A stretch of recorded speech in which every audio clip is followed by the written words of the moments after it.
you want to go ahead with your Yeah, program? I put together a little brief presentation. Oh, go ahead. Yeah, sorry, go ahead. Oh. Didn't mean No, to. no, it's good. In fact, you should pay attention because you might like this for your upcoming presentation. Has anybody ever heard of the tool NotebookLM?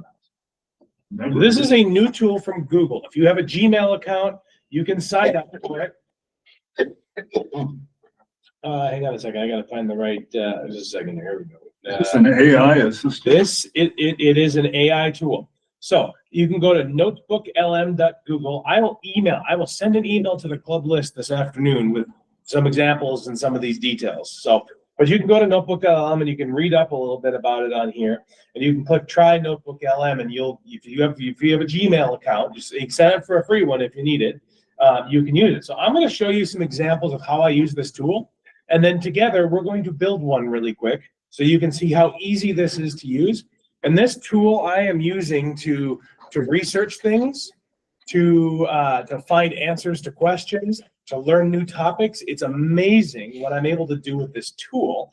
And so I'm going to show you a few examples. So this one here is one that I created. I have all of the ordinances and zoning regulations from the city of Detroit Lakes loaded into this note. And I simply ask questions of it, literally during planning commission meetings, often finding the answer faster than our planning and zoning director. So I might say something like, how tall can my antenna on a personal residence be in Detroit Lakes? And it's going to take a second. It's looking through all the zoning code. It's indexed it, and it's going to come back to me with an answer. We'll give it a second here. But it does every time. Okay, so maximum allowable height for an antenna supporting on a personal residence is 20 feet above the roof line. Regulations apply specifically to a tower, which is defined as any ground or round roof-mounted pole, spire, or structure taller than 15 feet. Height limit, Note on commercial towers. So you can see right there. And I can click on any of these little numbers, and it'll take me right to the source in the left-hand window, and I can read the actual regulation itself that it's using as a reference. So this is a super, super handy tool. I'm sure you can see how this could be very useful for learning things. Okay, you with me so far? So this is a quick reference. I'm going to go to another one. This summer, we were down just south of Cincinnati, and we were going to go visit the Howard William Taft National Historic Site. Partially because we're homeschool parents and we take our kids to learn things, and partially because it's a park on the air, a park. And so I thought, what a great opportunity for my children to learn a little bit about, on this 20-minute drive, about President Taft before we get there. So there's a couple of different things that we created. The first one I'm going to show you is just an audio overview. Welcome to The Deep Dive, the show where we cut through the noise to bring you the essential insights you need to truly understand complex topics. Today we're diving into a life so unique in American history, it almost sounds like a riddle. William Howard Taft. Oh, absolutely. I mean, to this day, he is the only person in U.S. history to serve as both President and Chief Justice of the Supreme Court. Right. Think about that Now, for a second. It's like being, I don't know, the head coach and the head... This is about a 15-minute little audio overview, but there's this thing called interactive mode. Wow. So I'm going to hit play again, and I'm going to hit the interactive mode button. So it's this little button right down here that says interactive in the right-hand pane. Referee of the big...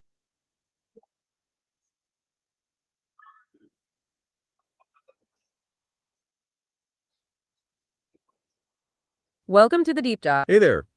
Want to share your thoughts on this? Yeah. I got to allow it to allow. Yeah, I have a question. How long was Howard William Taft president? A little slow on the Wi-Fi in here. That's all. If you have decent Wi-Fi, it works way better. Tough question. Right?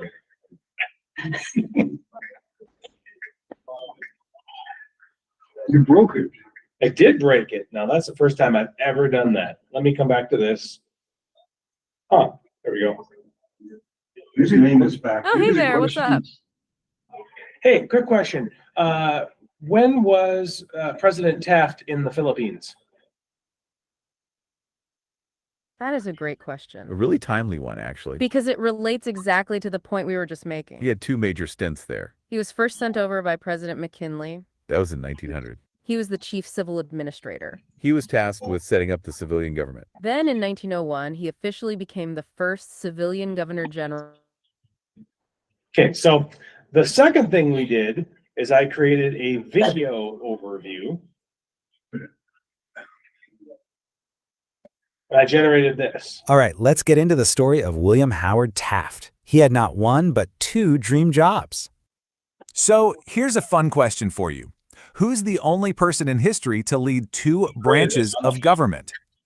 That's right, it was William Howard Taft. He was both president and the Chief Justice. Now, I'm not going to play the whole thing right now. I will share some of these things as examples with you later. This is an example of how one evening, sitting in a hotel room in a few minutes, I put together this for my kids. Wow. Okay, so I'm going to go to another one. I have loaded a whole bunch of, basically all of the ARRL and FCC regulations into here. And this is how, when I get those random questions, I ask questions. So I created a quick overview this morning where I asked it to kind of explain what a new amateur radio operator would need to know. A couple different questions. So it's a quick video overview.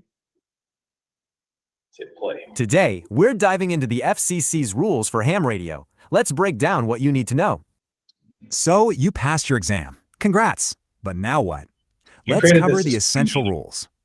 It's actually pretty simple. All the official ham radio rules are in one place, Part 97. So what's the whole point? The FCC is clear. It's a hobby, not for making money. Okay, this is the big one. The number one question every new ham asks.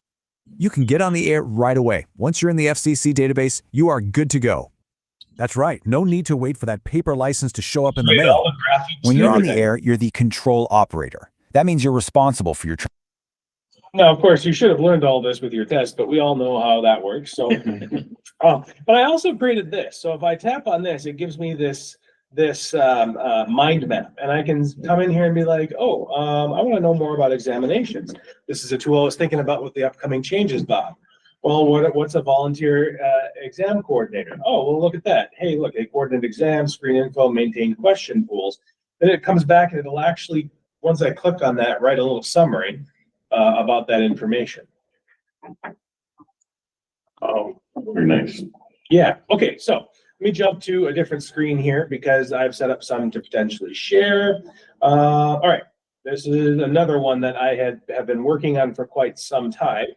And you can see that I've got a number of different sources. I've actually got a lot more sources sitting on the left-hand side. Is this These are- expensive? No, it's free. It's right up your alley, Jim. It's free. All right. So I did a couple of things this morning. So this one, I created some of these summaries. So all of these resources were already there. I can ask any question I want of it.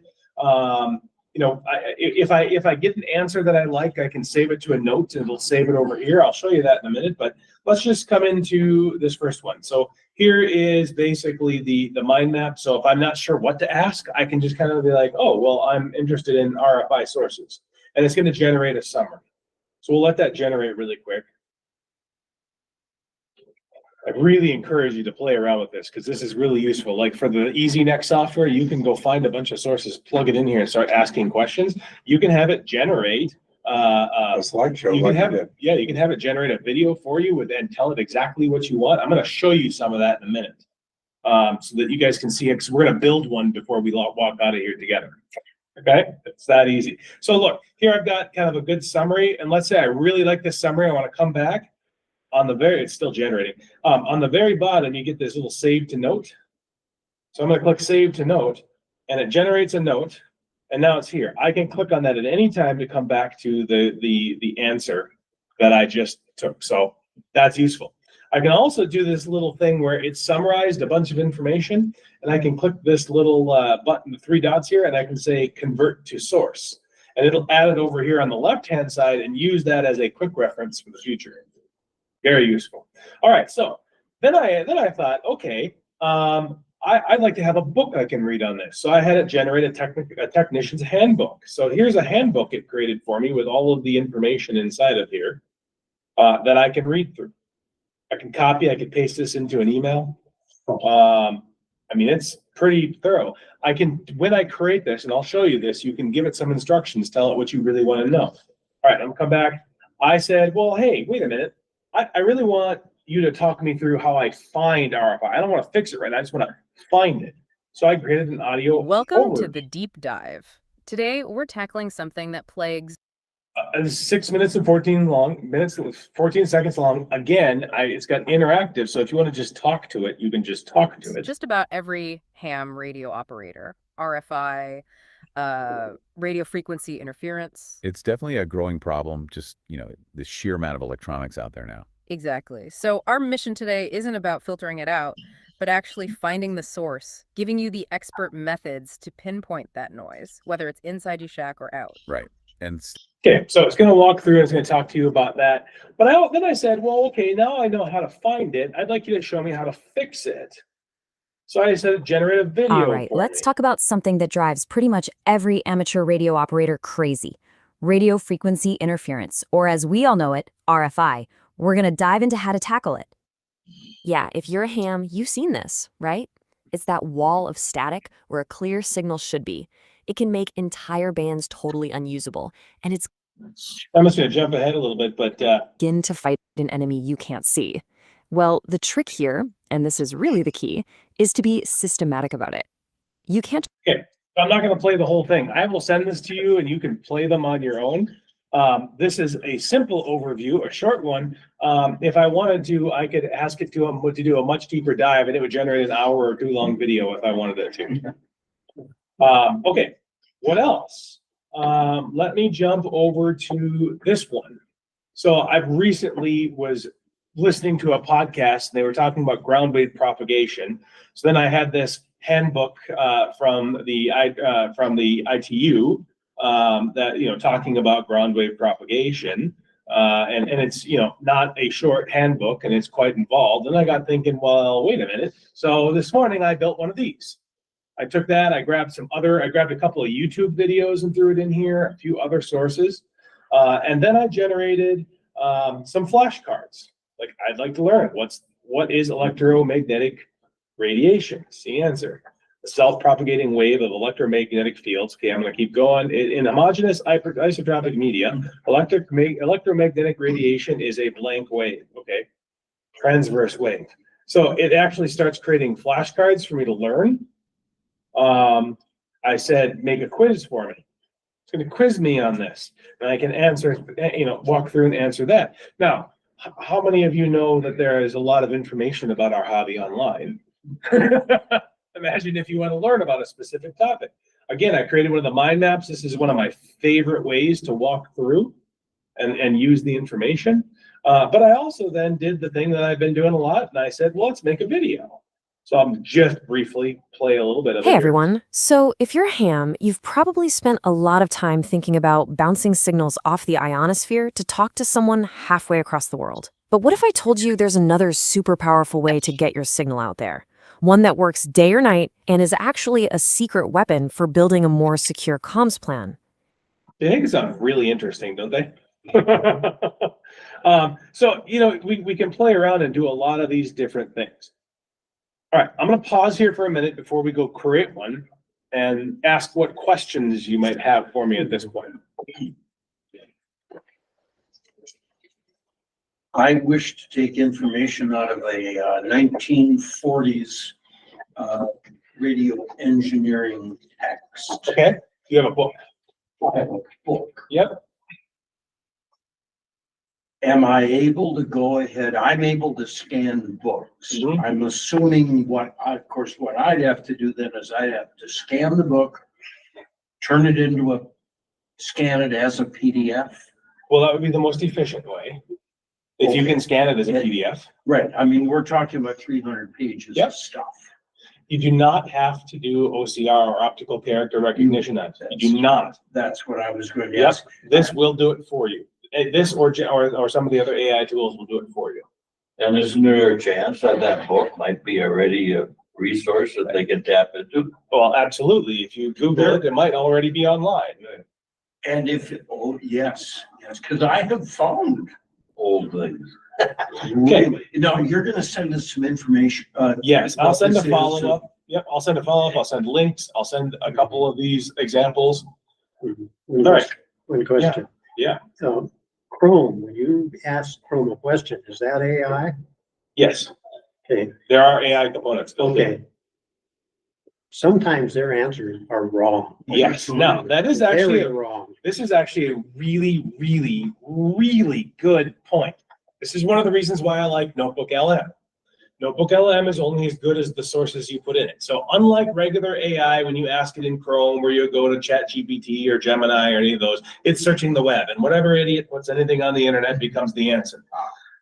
This is limited to whatever you put here in this. So whatever sources you add here, which I'm going to show you in a minute, that is all it will use. So if you put just that book in there, it will only use that book as the source.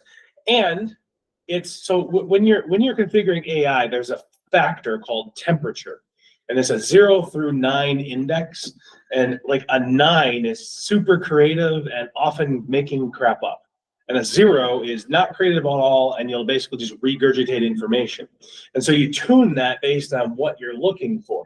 This tool has already pre-tuned that to the low end of the temperature, and then said limit it to just the sources that are included in this file, basically. So it will not hallucinate like many of the times what you're referring to, where you just go do a search and it gives you something, and thank God I know enough to know that's not right. What if you ask it to do something, financially practical? Like, what's the price of silver on Wednesday? Well, that won't work in NotebookLM. Because you haven't put the financial information Correct. in here. Yeah. Now, if I went to ChatGPT or Gemini or one of the other, AI tools and asked it, it'll do its best to come up with an It'll answer. make up an answer. Yeah. Well, because it could go out and find. Correct. Yep. So it's one of the reasons I like this tool, is it kind of limits it to what we put into it. And they have a plan to allow you to allow it to find sources, but it will be, when they do that, it'll be an explicit choice that you make. No, so it's limited to whatever you add to here. Now, Sean, are we able to use stuff like this because they're building these energy efficient data centers? Is that where this? I mean, comes from? that's where a lot of the horsepower that drives this comes from. Yes. Yep. So what if we took a record of this meeting Which we did. and then we add that meeting to this? Would it become a DLARC repository? Yes. That would be kind of interesting. Yes. And then Well, we I could don't know ask that I him- want everything I just said. What would- I could say, what would Eric say about Here. this? And it would say, it would give it to me in Eric's voice. Let me give you I won't give it in his voice, because there's rules about that, but let me give you an example of how I've done exactly that. So we have a congregational meeting in church once a quarter. I set my iPad and the microphone up and I just record it. And then I have the AI transcribe it for me. I plug it in and I tell it, and I give it a format, because I've already kind of got a minutes format, and I say, generate a set of minutes for this. Ask me the question, ask me any questions you need for clarification. Confirm with me who made the name of each person who made and seconded the motion, and a couple other things I put in there. And then it'll go through, it'll scan the whole transcript. It'll kind of generate it. It'll ask me a few questions like, well, this was a little garbled. What were they talking about here? Here's who made this was a motion. Here's who I had. And then I'll correct spelling and stuff. And I'll just answer a few questions, and then it'll spit out a document. And then I send that over to the church secretary, and we're done. Takes me about 10 minutes.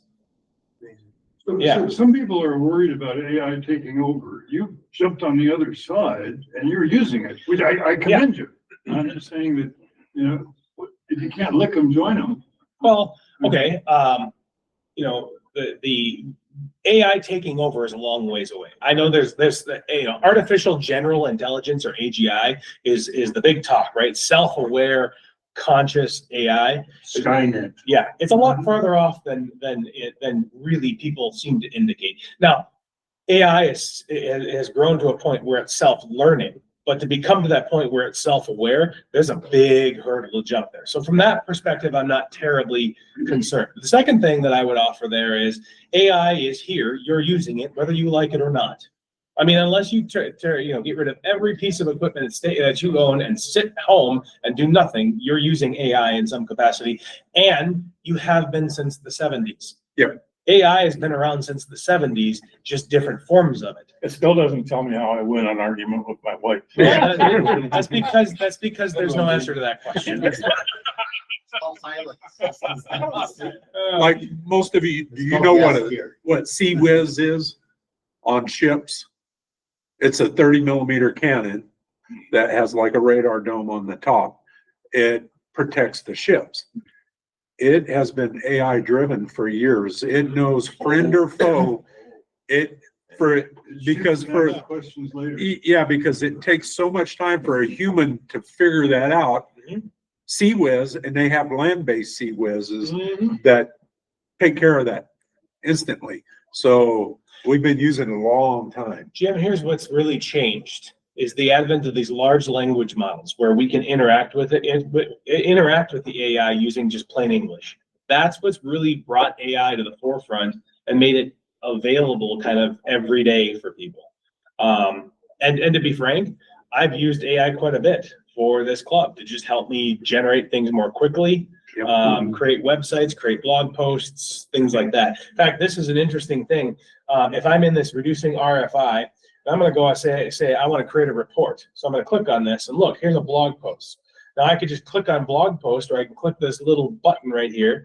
I can tell it what language I want it to be in. And then I can, right now it gave me a prompt. Here's what it says. Act as a thoughtful writer and synthesizer of ideas. I can change this. I can tell it what I want it to focus on, and it'll create a blog post. So Eric could load the articles from Bob into here and say, generate a blog post. It'll create that, and then he could paste that into the newsletter, and there you go. Like the little description about Derek on the newsletter, I took his answers from the questionnaire that I sent out.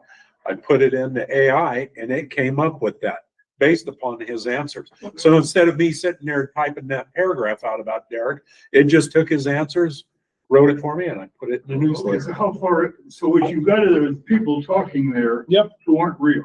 Correct. So are we at a point where it can do a video of a person making a presentation and that person isn't real? Yes, it's absolutely possible. I'd like to see what she looks like. These people that make videos and put them on, those aren't real. Well, some of them are, and some of them aren't.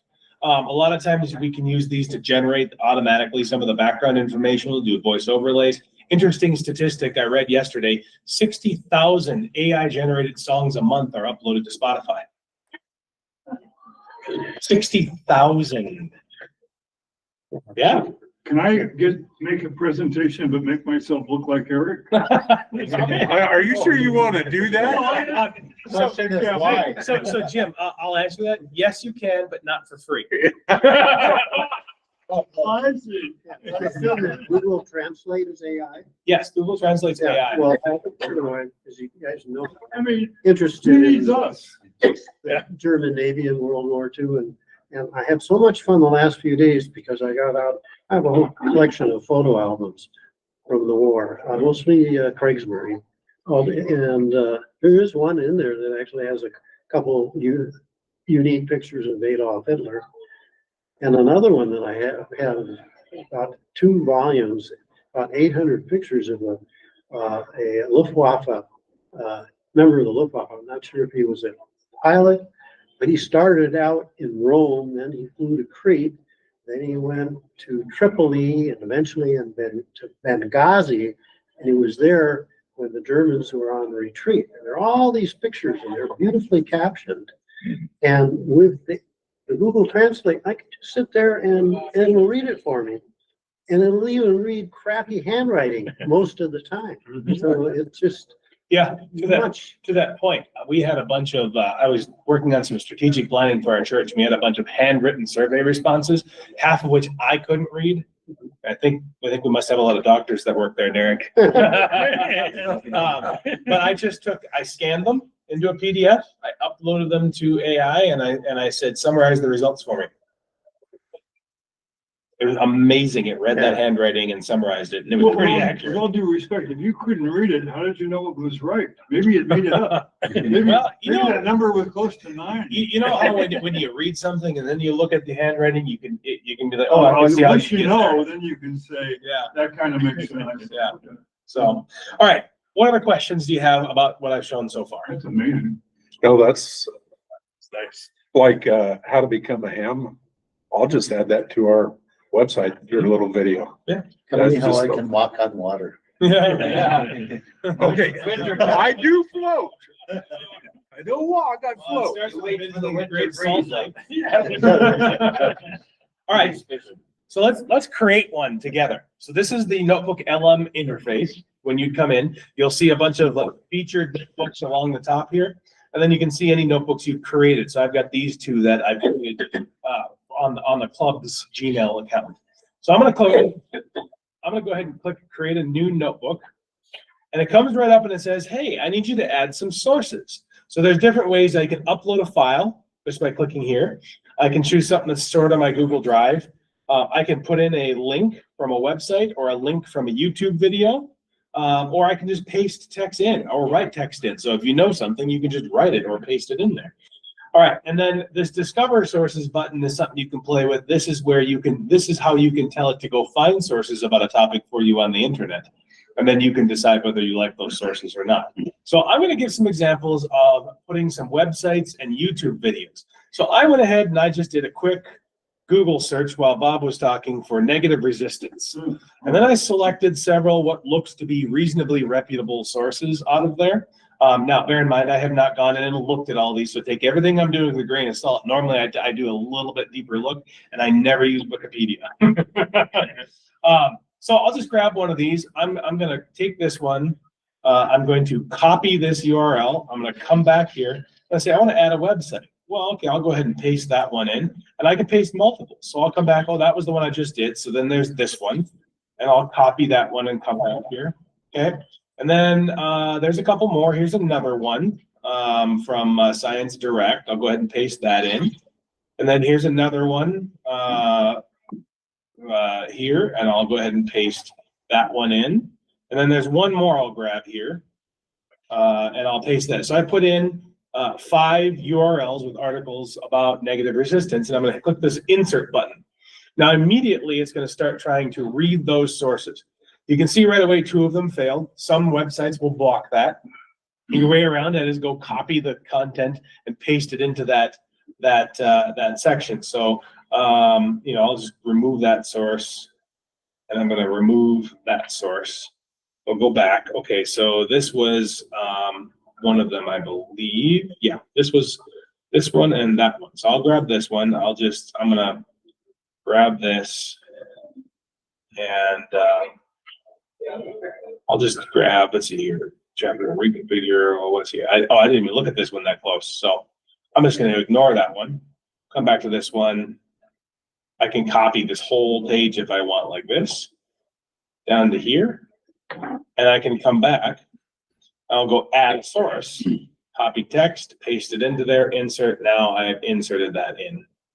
Now that was duplicate, so I'll just remove it again. But point is I can put it in there, and it's readily available. Okay, so now I want to grab this YouTube video. So I'm going to copy that URL. I'll come back in. I'm going to go back to add a source again, right? I'll just go ahead and paste the YouTube link in there. It's going to insert it. I also want to grab this one. So I'm going to add all 3 of these into here. Click YouTube, paste it in. And then I have one more that I threw on here. So I'm going to come back. I'm going to hit add. I'll click YouTube, I'll hit paste. I'm going to hit insert. So now I've got all 3 in there. I gave it a name already. I can rename this if I want, but now I have some sources. So Bob, what's a question we can ask it? What is negative resistance? See what it comes up with. While it's searching for that, I want to tell it to generate a mind map. So I'm going to click on the mind map button, and you can see it's generating that over here. So you could use this to just give it any video and say summarize it. You can. Yep. Which would save So a lot here of it's time. explaining negative resistance in some level of detail. Hey, look, that sounds like a familiar formula we were talking about earlier, yeah, doesn't it? And we can kind of just walk through all of this, read it. Again, you can click on these little points here and it'll take you right to what its reference was. So you can verify its reference, which is one of the things I really like about it, Derek, is if I'm not sure that that's right, I can click on it and go, okay, I understand where it came from. So can you ask it a question? Can you say, can you use a light bulb as a big resistor? I'm gonna go ahead and leave my typo in there intentionally so you can see that it works around that.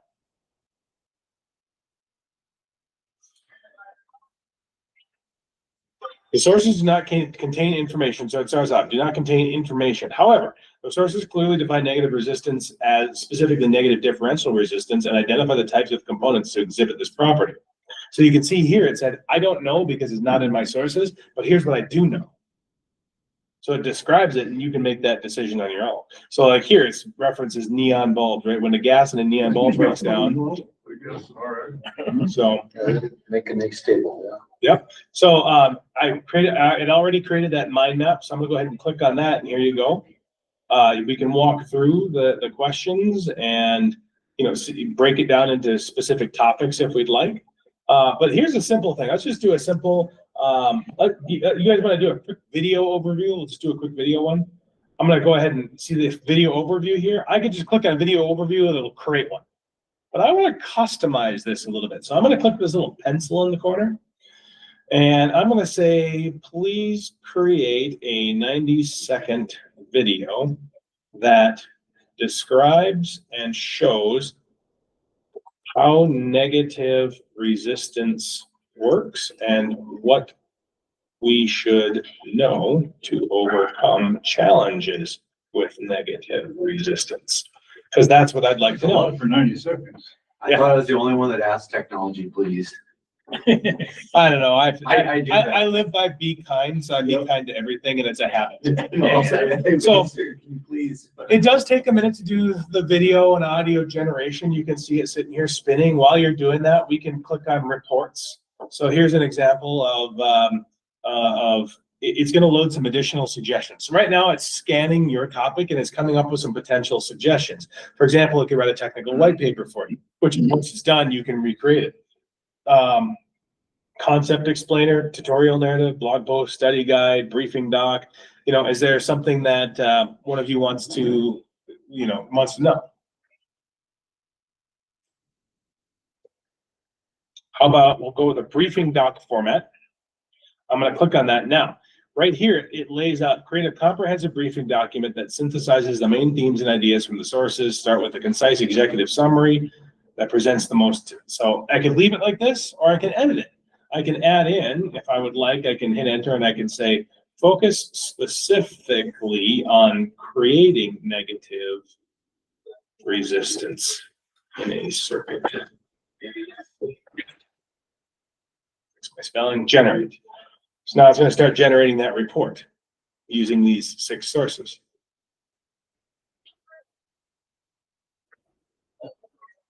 Can you put in just an unlimited number of sources? The free one, you limit it to 30 sources. Yeah, that's enough. This is Google? This is Google, yeah. When you say not free, what kind of money are you talking about? I mean, to jump up to a paid. You'd need a paid subscription from Google, so you have to buy a paid Gmail subscription, and then you get up to 300 sources. Okay, but what kind of money? I would have to look. I don't Are you remember. doing $10 a month? Yeah, or- it would be like $8 to $12 a month, probably in that range. Yeah. So, we can again generate the flashcards, the quizzes. You can use the pencil to say, quiz me on this specific topic. So if you are doing something with ham radio and you've got a whole bunch of stuff together, you can do that. One of the things that I had done earlier was I had created a report when I was researching ham radio, antenna regulations. So I had a request about antenna regulations. So I loaded the ordinances from Becker County, did all the surrounding cities, Part 97, PRB1, a whole bunch of other stuff. And I had to create a bulleted summary for me. And I shared that with a couple of folks. But fast forward 10 years. Yeah. Okay. You're going to create a report and you're going to send it to me. I'm going to pick up my phone and my AI system is going to scan your AI results and summarize it personally for me. Probably. You can do that now. I'll never see you. I'll only see my, That's a choice. we'll all That's be a living in choice. our AI bubble, Yeah. right? That's a choice, Jim. It's always a choice. All right, here's your report on utilizing negative resistance in electronic circuits. Quick little brief report talking about what you should know. Meanwhile, it's still generating the video overview, so I'm going to do something else here really quick. Let me just give me 1 second here so that I need to change this. Stop sharing. We'll do one more thing here. Entire screen share. Now I want to mirror this to my MacBook Pro. This should work. Good. Okay. Give it a second. Make sure there's nothing untoward on my screen. Come on. You know you want to do this. It does not want to show. What is going on here?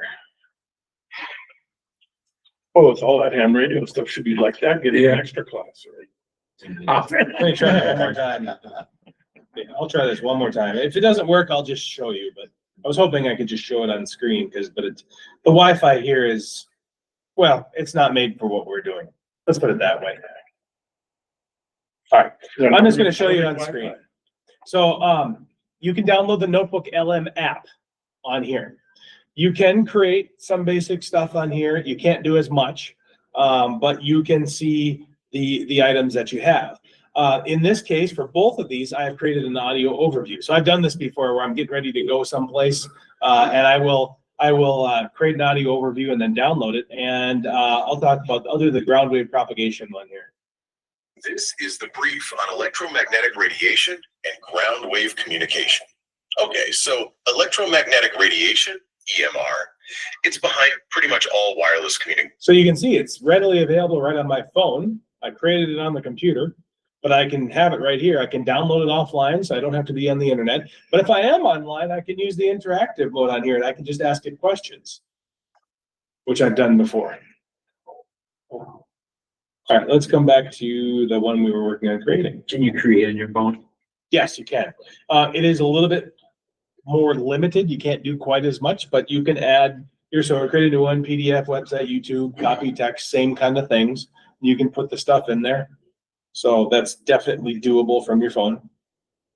You know, I was thinking, not joking, but I could take the extra questions that come on PDF, upload it, make an audio, and when I go to bed, just listen to that. Yeah, you sure can. You sure can. It's a lot easier. You can create yourself a set of flashcards, Eric, and walk through it. I mean, you got hamstudy.org, so that's I've got both of them, ham prep and ham studies. It does take a minute to generate these audio overviews, so you can see it's still spinning. But here's a couple other things I'll show you when you're in here. Oops, that was the wrong one. If you click on the share button, there is an option, and so you can share it with other people who have Gmail accounts. But here's the real one. If you look at this notebook access, it says restricted right now. But watch this. I'm going to click that drop down and say anyone with a link, and hit save. So now, if I send this link, copy link, or this link up here to anyone, you'll be able to access and use this notebook. So you can create a notebook, put together your overviews, do the things that you want to do, and then send it. So if you have a specific topic you want to talk about, you can pull your sources together, Jerry, put together everything that you want to know, and you can email the club and say, I put together this notebook with some really interesting information about X. So you can send that link to the club email list. Correct, which is what I'm going to do with these that we just created. So our video overview is ready. You can see while we were talking here, we created a video overview. I'm going to go ahead and bring it up, and I'll hit play, maximize it. It's actually 2.5 minutes long, so it agrees. That was too much for 90 seconds. Jerry, you look like your head hurts a little. To break all the basic rules you probably learned in physics class.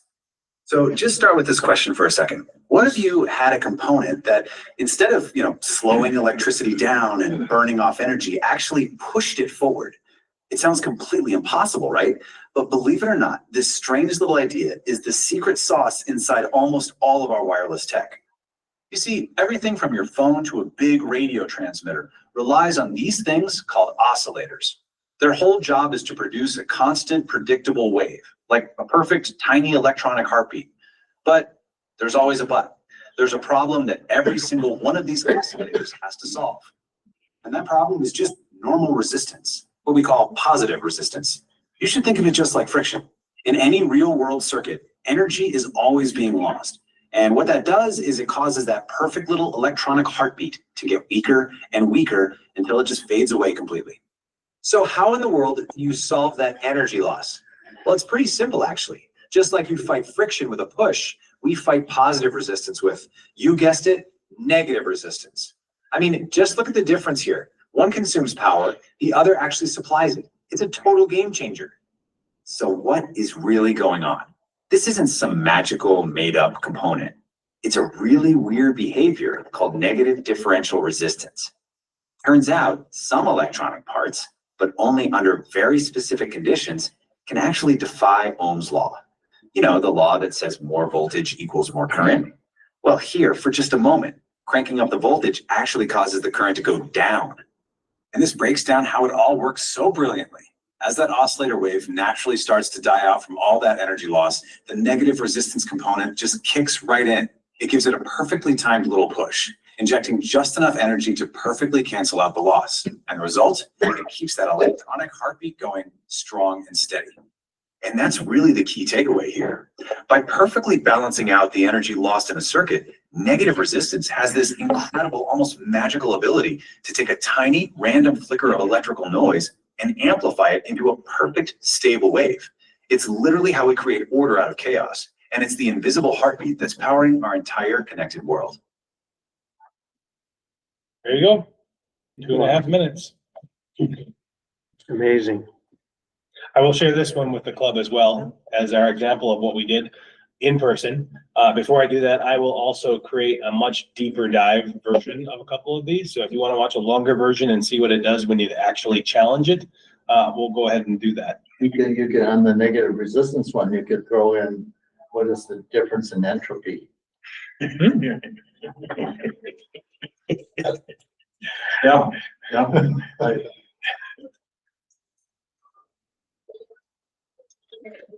You have really complicated my life. Yes, but this will simplify it, Jerry. Here you go. That's your answer. The hard part will be figuring out which button to push on the screen. Yeah. Here. So I'll have to dig into that a little because here is a great example. Again, it is my sources aren't thorough enough for that. So there's no information discussing the right entropy. I just threw that out as a comment. Yeah. Because you can't violate the second law for method. Yeah, that's true. No, and that's what's so bothering me about it. So there you go. Questions. Excuse me. We'll have them after we try it. Well, yeah, and if you do have questions after you try it, let me know. I'm happy to hop on a quick call. I've got some tools where I can, you can share your screen with me, and I can kind of just walk you through some stuff. I'm happy to take the time to do that, but I think something like this is really useful. Very good. Thank you. Yeah, you're welcome. So I have to buy a Max phone.